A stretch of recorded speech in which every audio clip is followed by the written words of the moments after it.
ka na naman, kumakatok sa aking pintuan, muling naghahanap ng makakausap. At heto naman ako, nakikinig sa mga kwento mo, paulit-ulit lang, nagtitiis kahit nasasaktan.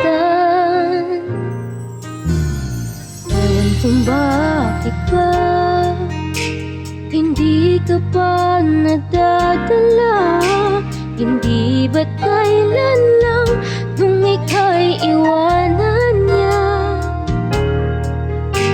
At ewan ko nga sa'yo, parang baliwala ang puso ko.